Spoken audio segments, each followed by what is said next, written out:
Hello everyone, my name is Janice Pongas. So now the topic that we are going to talk about is all about the teacher and the community, school culture and organizational leadership. This is the module 1 chapter 1, philosophical thoughts on education.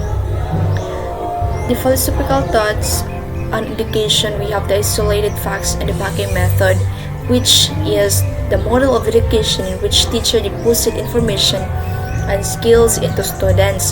The emphasis is on memorization of basic facts rather than on understanding and critical thinking.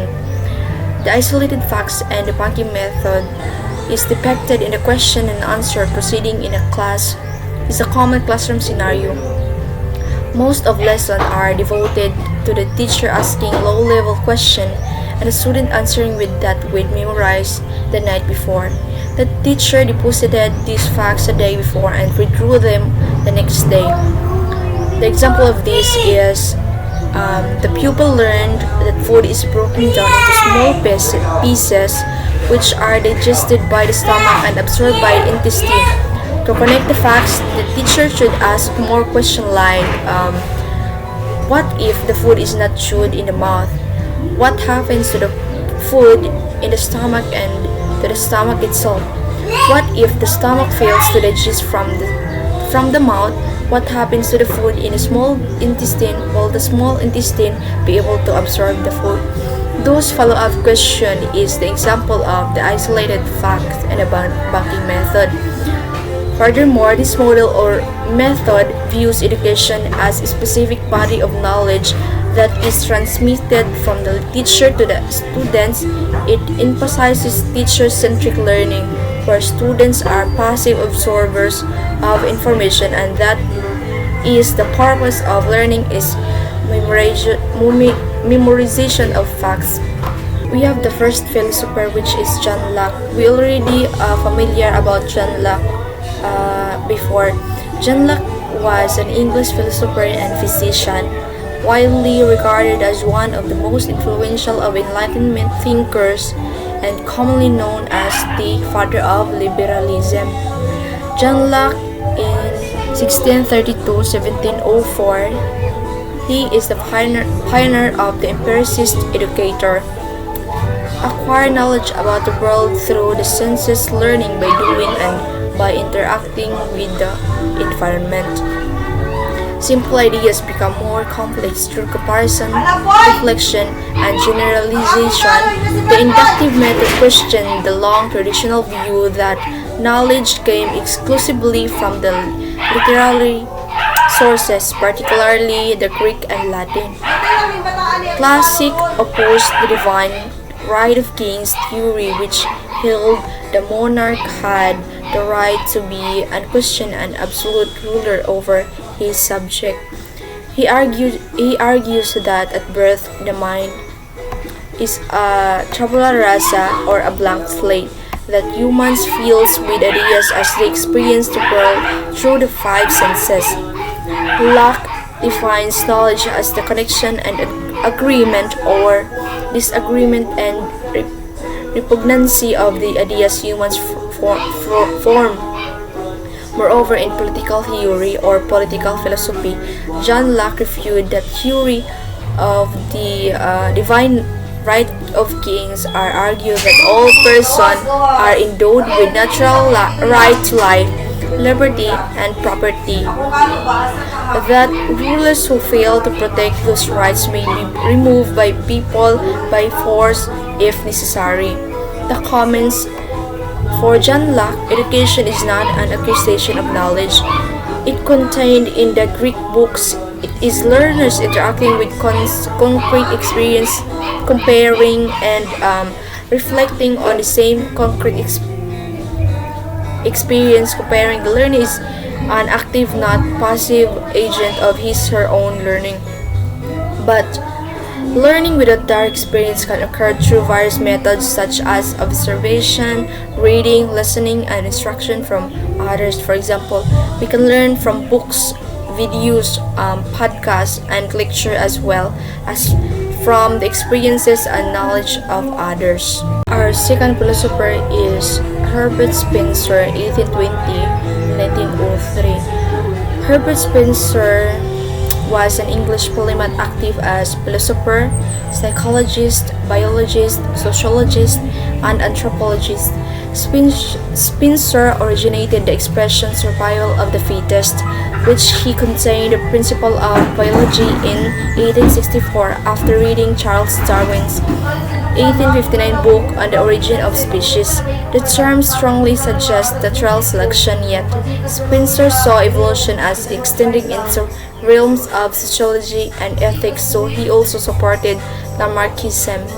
So Herbert Spencer is the pioneer of utilitarian education.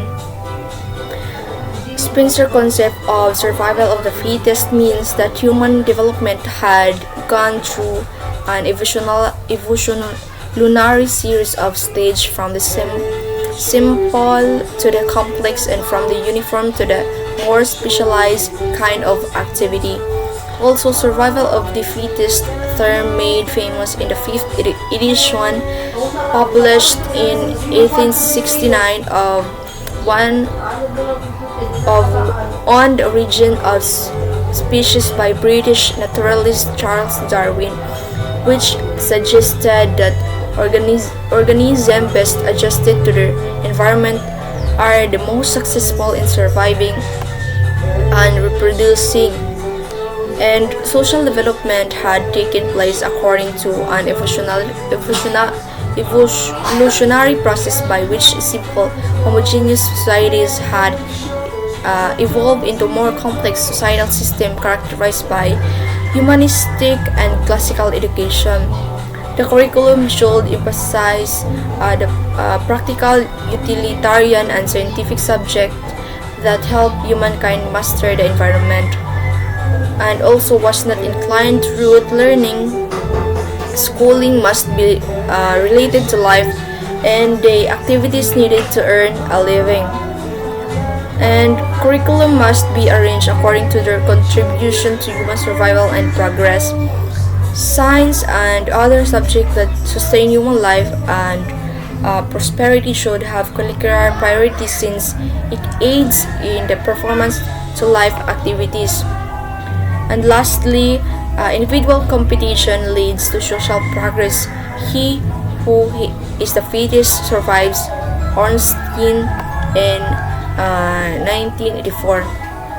The general information about the utilitarian education is the utilitarian education or utilitarianism by Herbert Spencer aims to educate students to be useful individuals and secure their future by making them flexible and adaptive through various classroom activities. The comments is specialized education of Spencer versus general education.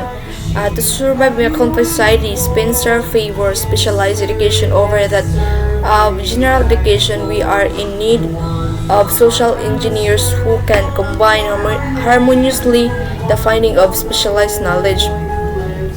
The expert who concentrate on limited fields is just useful, but he loses sight of the interdependence of things. He became a man who knows more and more about less and less.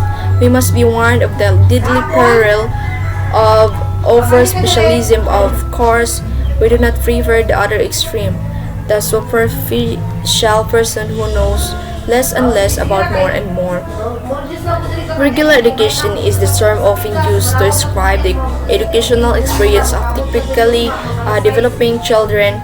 By the other hand, special education programs are designed for those students who are mentally, physically, socially, or emotionally delayed, which places them behind their peers, or we call is special child. Spencer's survival of the fittest. He who is the fittest survives.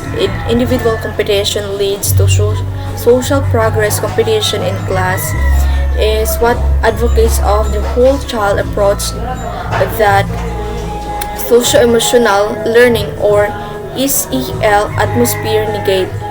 The whole child approach, a powerful tool to self-focus.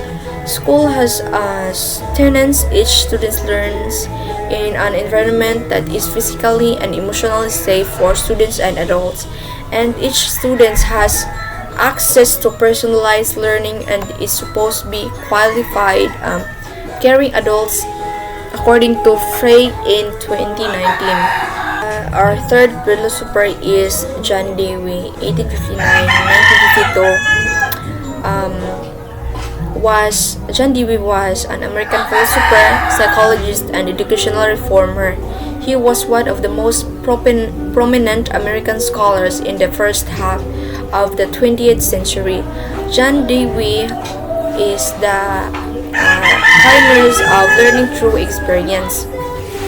Education is a social process, and so school is intimately related to the society that it serves.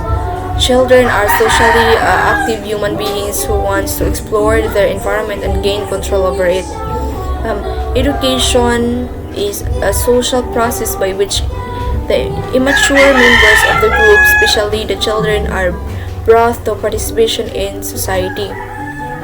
The school is a special environment established by members of society for the purpose of simplifying, purifying, and integrating the social experience of the group so that it can be understood, examined, and used by the children. The sole purpose of education is to contribute to the personal and social growth of individuals. The steps of the scientific or reflective method which is extremely important in Dewey's education theory as follows. The learner has a genuine situation of the experience, involvement in activity in which she interested. Within the experience, the learner has a genuine problem that stimulates thinking.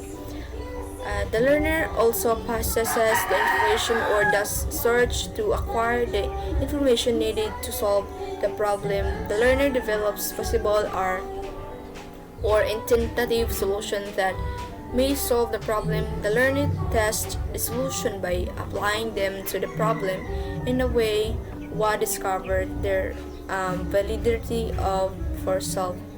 Also, diba we can learn. My question is, can we learn without experience? My answer is yes.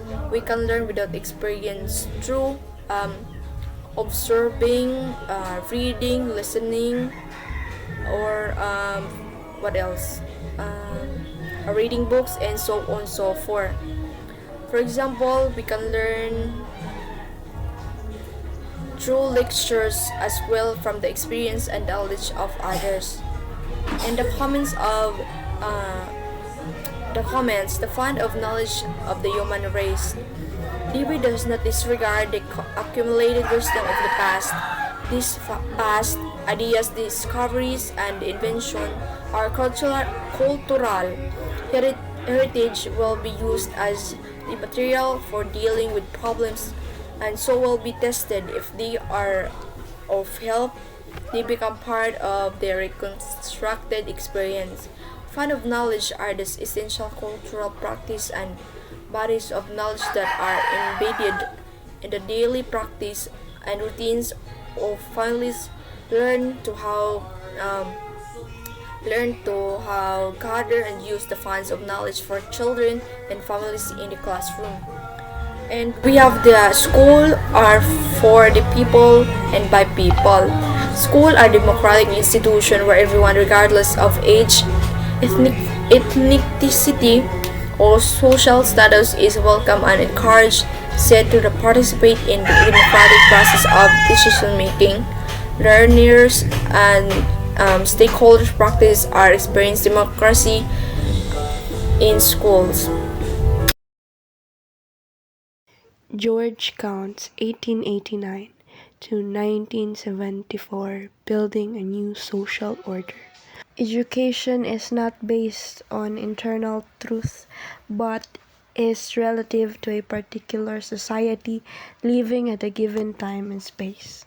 So, according to George Count, education is not grounded in internal truths but is shaped by specific society, time, and place it exists in. By aligning themselves with groups that want to change society, schools should cope with social change that arises from technology. In here, to adapt to societal change, schools, as suggested by George Count, should align with groups aiming to bring about positive change, especially in response to technology advancement. There is a cultural lag between material progress, social institutions, and ethical values. So there is a delay, as per George Counts, between material progress, social institutions, and ethical values. Instruction should incorporate content of socially useful nature and a problem-solving methodology.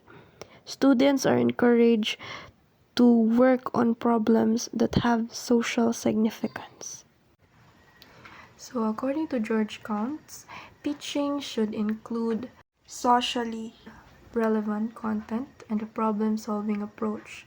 So students are encouraged to tackle problems with a societal importance.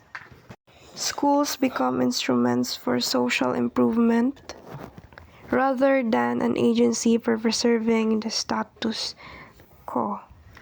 So George Counts suggests that schools should function as tools for societal improvement, not just maintaining the existing state of affairs. Teachers should lead society rather than follow it. Teachers are agents of change. So according to George Counts, teachers should take a leading role in society, acting as agents of change rather than merely following societal trends. Teachers are called on to make important choices in the controversial areas of economics, politics, and morality because if they fail to do so, others will make the decisions for them. So George Counts emphasizes that teachers must make significant choices in areas like economics, politics, and morality.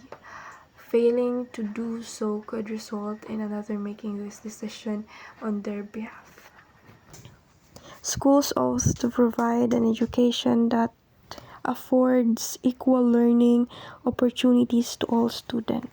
So George Counts emphasizes that schools should offer education that provides equal learning opportunities for all students. So according to these comments, George Counts believes schools and teachers should actively contribute to positive social change. So schools are seen as tools for improvement rather than defenders of the current situation. So change should aim for the betterment of society, not just for sake of change. Theodore Bralment, 1904-1987, Social Reconstructionism. So, as the name implies, social reconstructionism is a philosophy that emphasizes the reformation of society. The social reconstructionists contend that humankind has moved from an agricultural and rural society to an urban and technological society. There is a serious lag in cultural adaptation to the realities of technological society. Humankind has yet to reconstruct its values in order to catch up with the changes in the technological order, and organized education has a major role to play in reducing the gap between the values of culture and technology. So Theodore Brammel's social reconstructionism is about fixing society. So he points out that as we've shifted to a tech focused urban life, our values haven't kept up So, education, according to Brappelt, is crucial to bridge the gap between our cultural values and technological changes. So, it's about aligning our values with the realities of today's world. So in here, the social reconstructionist asserts that schools should. So, social reconstructionism, so as suggested by Theodore Brummel, focuses on reshaping society according to him. Schools should critically analyze current culture, so resolving conflicts to build a new and improved society. So, not making small changes. So, Brahman highlights the urgency of societal reconstruction, especially in the face of nuclear weapons to prevent self destruction. So it's about actively addressing cultural crisis and working towards creating a better world. So in a technological age, social reconstructionists believe education Should be global citizenship. Their approach aims to make students aware of social issues and involve them in solving problems actively.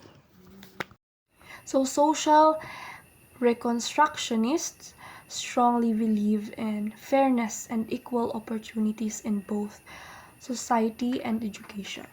They advocate for breaking down barriers related to socio-economic class and discrimination. So, social reconstructionists stress the importance of recognizing our interconnected world.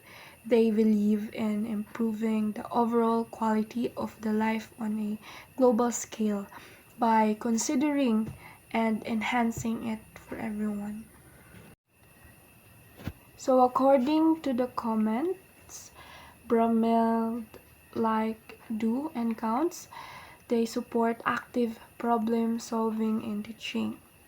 So, social reconstructionists strongly believe that education is a right, not a privilege, and it should be accessible to all citizens, regardless to race or social status.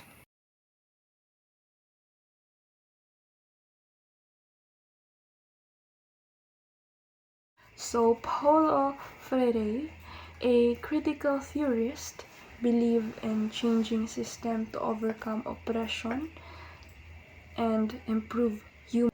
He saw education and literacy as tools for social change, emphasizing resistance against oppression through dialogue and critical consciousness. Freire rejected the banking model of education where teachers deposits information into students' mind. So instead, he advocated for inquiry-based teaching, viewing students as active participants in inventing and reinventing the world. So in here, in simple terms, Paulo Freire criticized the banking methods of education where teachers deposit knowledge into passive students. He emphasizes a democratic relationship, urging teachers not to see themselves as the sole source of knowledge and student was empty vessels.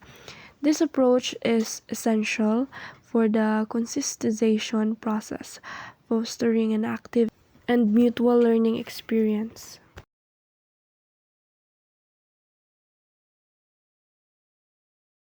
So in here, Paulo Freire values dialogue as a key part of education.